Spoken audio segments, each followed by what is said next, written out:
obviously like to participate in this remembrance of Walshie. Peter Walsh was someone who was a very significant player, I guess, in my political life. He was a very dominant figure in the Australian Labor Party in Western Australia from the time where I first met him in 1975. And what I always loved about Peter is that he really was an iconoclast. He never hunted with the pack. He always had a very individual view, and a view that he'd developed after a very incisive consideration of the facts, and this related to matters of the economy, as we've heard expressed in this place today and on other days, or whether it was a matter of internal party matters.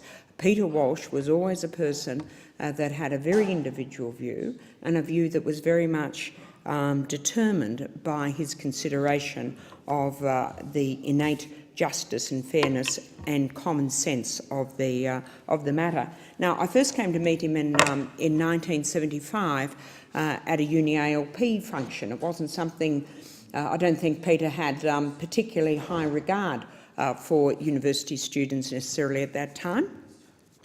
But he came along because we're having an event to mark the end of the Vietnam War, and that was a war of which Peter felt very strongly. It was a war Peter used to talk about the death lotteries that were being held in the Australian conscription process, and many young men of his age were the potential subjects of those death lotteries.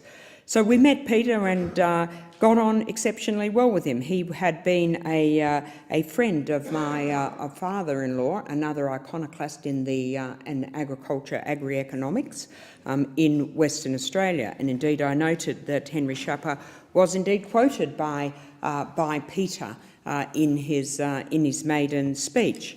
And I think there's a lot of insight that one gets from Peter's maiden speech. There's been a lot of recasting of him almost subtly as someone that maybe could have been in the Liberal Party. But I'd like to quote this part, which I thought was exceptionally good, from Peter's maiden speech. And he says, it is near tragic that the self-professed partisans of the market economy and the free enterprise system who face us across the Senate chamber seem to be completely unable to grasp the crucial role of the pricing system in the market economy.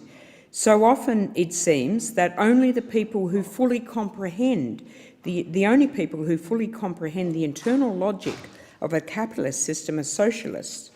Oh, I concede there are a few notable exceptions. I do not know whether it is the ability to see into the heart of the capitalist system that is a cause or an effect of a person having socialist views. So Peter was, I guess we perhaps wouldn't say a socialist, but he was certainly someone who had a very, very strong sense of fairness, and a very strong sense that the work of government should be very much directed to providing for those in need, and providing fairly for those in need, and providing those with the capacity not to remain dependent, but indeed the capacity to build their individual future. He said, and another comment he made in his maiden speech, which I think defines the way he went about his task as a finance minister. He said, I am neither for or against government intervention in the economy per se, but I think that we must insist that the objectives behind such intervention be clearly defined, and that the policies as they finally emerge are compatible with the clearly defined objectives. So a man who brought incredible rigour and focus and intellectual discipline together with an innate sense of fairness and justice to play in his work. But Walshie wasn't, as I think many people have commented, he wasn't just a machine for the production of good economic policy.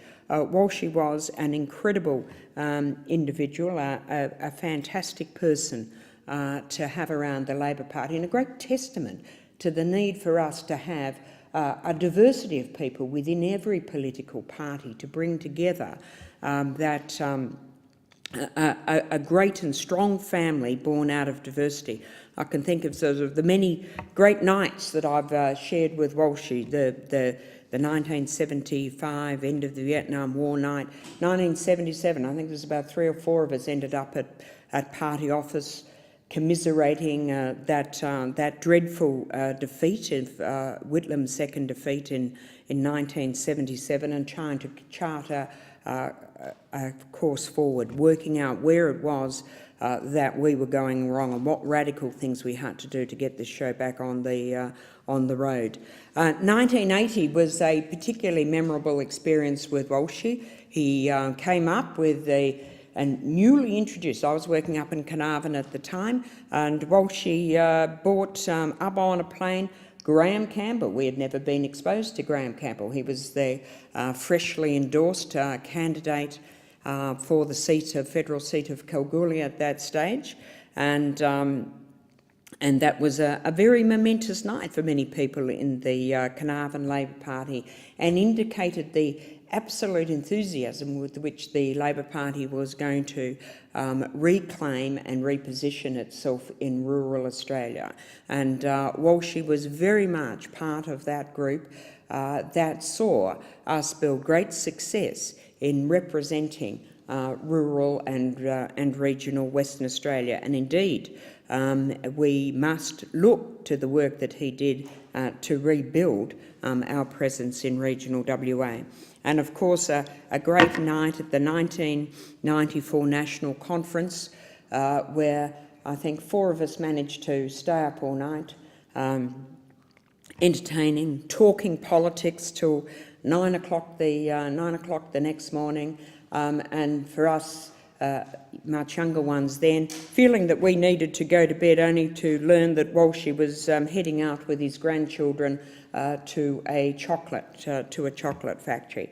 Walshie, as I said, a great personality, a great family man, and an absolute ornament to the Labor Party, and a man who delivered impeccable public service, insight and capacity to the exercise of governance, and ensuring that Australia remains a strong and vibrant economy and a place where there is a place in the sun for all.